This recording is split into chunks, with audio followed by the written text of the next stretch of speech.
All right, so we're back for another deep dive, and this time we're going way back to the 18th century. Ooh, the 1700s. A time of tall ships and empires, and unfortunately, a lot of exploitation too. Yeah, that's right. A pretty rough time for a lot of folks, but also a fascinating period in history. Absolutely, and that's where we're diving into this story. We're going to be looking at the Rising Sun. It was a schooner that became the scene of, well, a pretty bloody mutiny. Mutiny on the high seas. Now, that's something I think a lot of our listeners can really get into. Yeah. It's not just pirates and swashbuckling adventure, though, right? No, no, this is much more than just a pirate tale. Okay, good. I was going to say. Yeah, this story is really a window into this whole world of colonial trade and smuggling and really the tragic realities of the transatlantic slave trade. Right, and it's one of those stories that you don't really hear much about, but it's packed with drama and intrigue. Yeah, for this deep dive, we've got historical accounts, court records, even some personal letters that have survived. Wow, personal letters. That's amazing. What kind of stuff do they say? Well, you'll have to wait and see. Okay, okay, keeping me in suspense. Like it. Uh-huh, exactly. But really though, those primary sources are so valuable. They really help us get a feel for the people, the actual individuals who are caught up in all this. Right. We're not just talking about abstract forces here, but real people with hopes and dreams and fears making decisions that had huge consequences. So let's start with the captain of the Rising Sun, a man named Newark Jackson. Newgrit Jackson. All right, what's his story? He was a merchant sailing out of Boston. But he wasn't just any sailor. This guy was knee-deep in the smuggling ring. They were operating between New England, the Caribbean, and South America. A smuggling ring, huh? Sounds risky. What were they smuggling? Rum? Yeah. Exotic spices? We'll get to the specifics of his cargo in a bit, but first, I think it's important to understand the context. England had these navigation acts. They were designed to keep trade within the British Empire, but Ah, yes, the navigation acts. Those were a big deal back then. right, they were. Hmm. But they also had a kind of unintended consequence, you see, because these regulations, they often drove colonists to seek out more profitable, even if that meant illicit trade routes. Right, because if you can make more money by bending the rules a little bit, Yeah.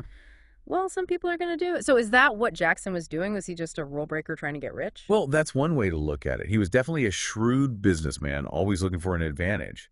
But he was also operating in a system that was inherently exploitative. Right. The colonial system was built on taking advantage of people and resources. Exactly. So, what was Jackson smuggling? Well, he was dealing in goods like chocolate and sugar. But his most controversial cargo, and this is where it gets really heavy, was enslaved Africans.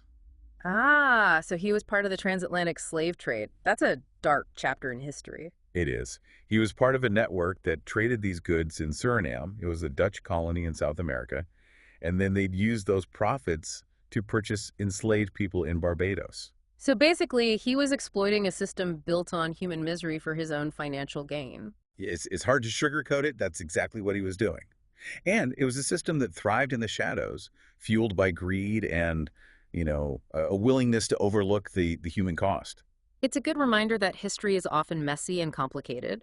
These weren't just villains twirling their mustaches, right? They were people making choices in a system that was already deeply flawed. Exactly. And those choices had ripple effects that we're still grappling with today. So to navigate this shady business, Jackson needed a crew. And he hired 3 Portuguese sailors in Barbados, Fernand Costa, Thomas Lucas, and Joseph Pereira. These 3, well, they're going to become very important to our story. Okay, I'm intrigued already. So we've got Jackson, our shrewd captain, a crew of strangers, and a cargo hold full of enslaved Africans. What happens next? Well, the Rising Sun set sail for Suriname, which, as we said, was a major hub for the transatlantic slave trade. Makes sense. But wait, didn't you say Suriname was a Dutch colony? That's right. And here's the problem. The Dutch, while heavily involved in the slave trade themselves, didn't allow British ships to sell enslaved people in their colony. Ah, so Jackson couldn't just sail into port and openly sell his human cargo. Nope. He had to be sneaky about it. He claimed his ship needed repairs, lingered and poured longer than usual, hoping to conduct his business under the radar. But the Dutch governor, he wasn't fooled. He grew suspicious. Uh-oh, so the tension is building. Did they manage to pull it off? Did they sell the enslaved people? They did, at least for a time. Eventually, they left Suriname, most likely with a hold full of gold and silver from the sale of their illicit cargo. So far so good for Captain Jackson, right? He's outsmarted the authorities, made a profit, and he's heading back home. You'd think so, wouldn't you? But as the rising sun sails down the South American coast, a storm is brewing. Not a meteorological one, but a human one. Costa, Lucas, and Pereira, those three Portuguese sailors, they start to hatch a plan. This is where we get to the mutiny, right? What were they hoping to achieve? Were they just after the gold and silver? Well, the riches were definitely a factor, but it seems their motivations were more complicated than that. They were fixated on reaching the Spanish colony of Orinoco, in what's now Venezuela. Orinoco. Why there? At that time, the Spanish were actively encouraging settlement in Orinoco, and these Portuguese sailors, they were Catholic. They would fit right in. Right, the Spanish colonies were predominantly Catholic, so they saw it as a chance to start over, maybe climb the social ladder with the loot they'd get from the mutiny. Exactly. It was their version of the American dream, you could say. A chance for a new life in a new land, except they chose a very dangerous path to get there. And that path led them to a night of unimaginable violence. All right, I'm ready. Tell me what happened. Take us back to that night when the mutiny erupted. It's June 1st, 1743, the dead of night. Most of the crew is asleep below deck. Costa, Lucas, and Pereira, they launch their attack. They go straight for Captain Jackson and the supercargo, a man named George Lean. So they went right for the men in charge. Was there a fight? There was a struggle, yeah. Jackson and Lean, they managed to make it up on deck, but they were followed by the mutineers and brutally killed. Axes, knives, it was a bloodbath. This is intense. Did anyone else try to stop them? The boatswain, John Shaw, he was attacked too, badly wounded. The mate, William Blake, he was awakened by the screams, and then he was stabbed as he came up on deck. And even the cabin boy, a kid no older than 12, he was lured down from the rigging with false promises and then thrown overboard. Oh my God, they killed a child. It was this horrific massacre. What about the enslaved Africans? Where were they during all of this? They were below deck the entire time, trapped in the darkness as this violence unfolded around them. Can you imagine the terror? It's chilling to think about what they must have witnessed, or at least heard during that night.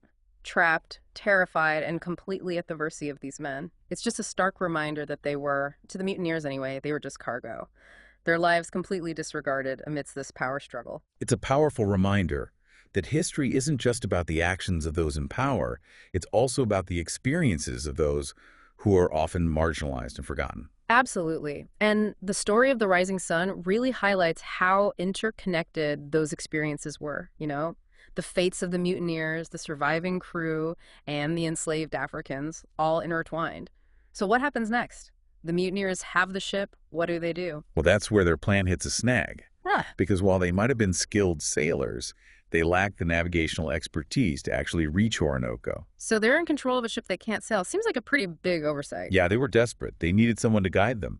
And that's where the surviving crew members, John Shaw, the injured boatswain, and William Blake, the mate, they become crucial to the mutineers' plan. Man, I can only imagine the tension between these guys. The survivors forced to cooperate with the very people who had just murdered their captain and crewmates. It was a situation fraught with danger, for sure. They were outnumbered, injured, surrounded by desperate men. So what happened? Did they set sail for Orinoco? That's a story for our next deep dive. All right, so back to the rising sun. When we left off, the mutineers had taken control, but they needed those surviving crew members to navigate for them. They're searching for the Orinoco River, their supposed ticket to a new life in that Spanish colony. But their journey wasn't exactly smooth sailing, was it? I mean, imagine these guys, they just committed this horrible act. They're sailing under this cloud of suspicion and fear. They must have been constantly on edge. Every shadow, every passing ship, could be trouble.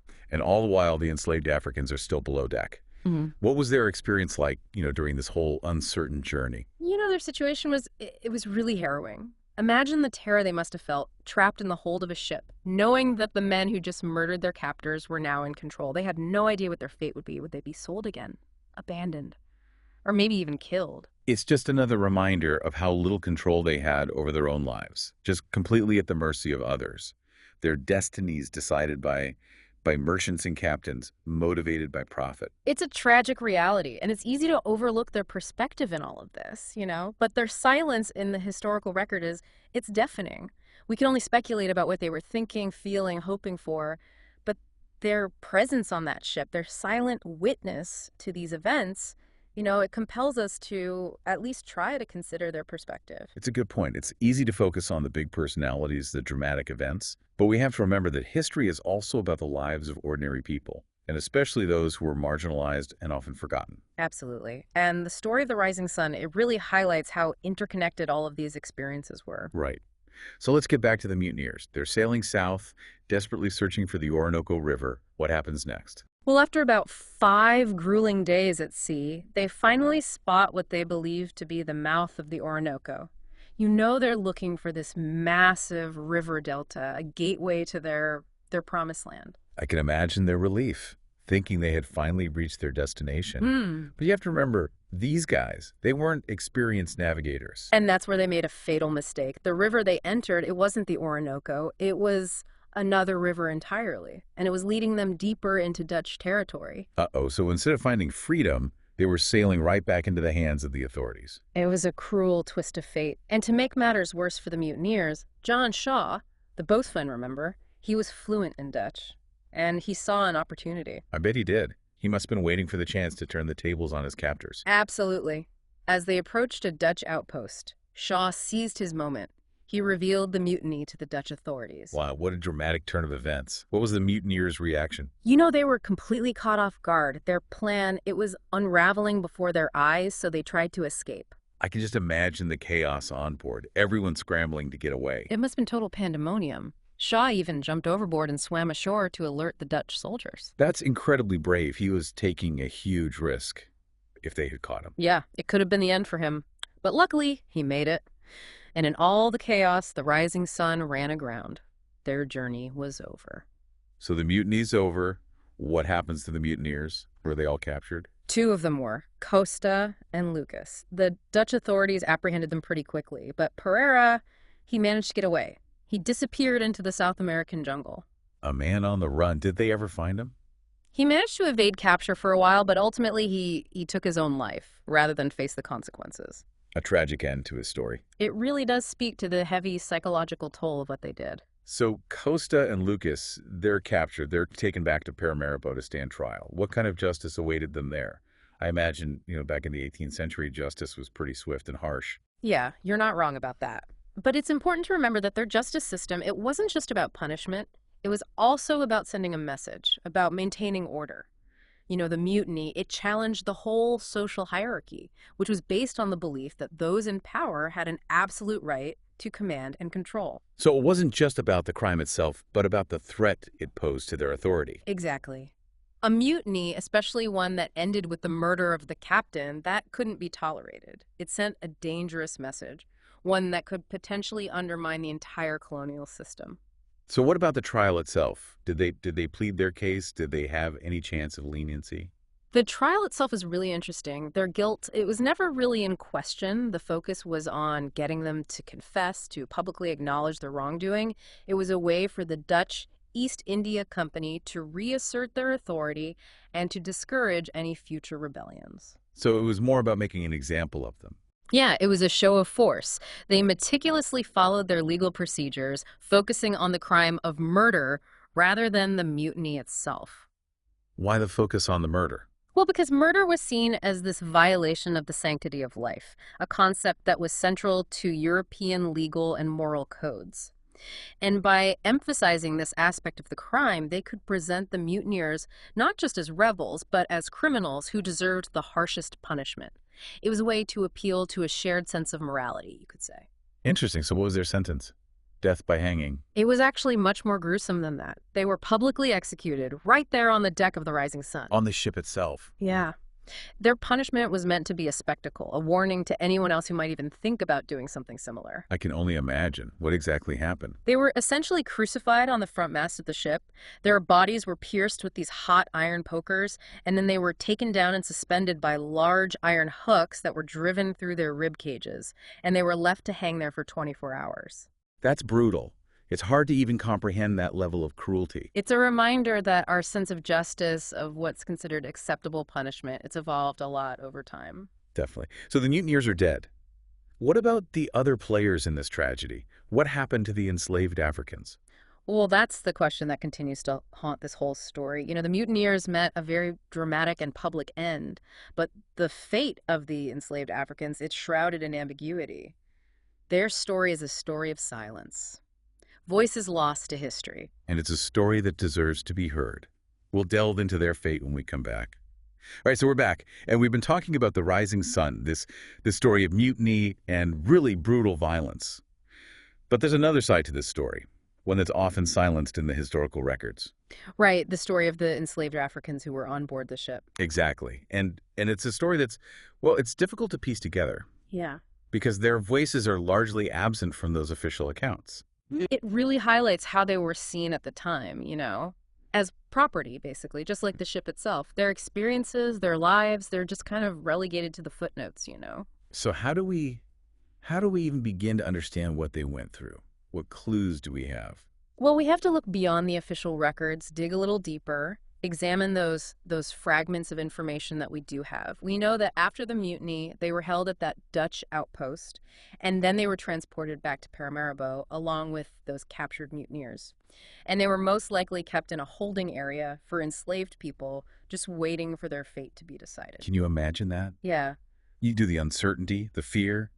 They had witnessed a mutiny, multiple murders, and now they were back in the hands of the people who had originally enslaved them. It's a stark reminder of how dehumanizing that whole system was.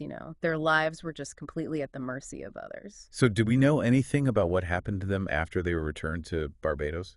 We only have these tiny little glimmers of information about two of them. It's like trying to piece together a puzzle with most of the pieces missing. We know that one of the enslaved men, he was probably in his late teens or early 20s. His name was Franklin.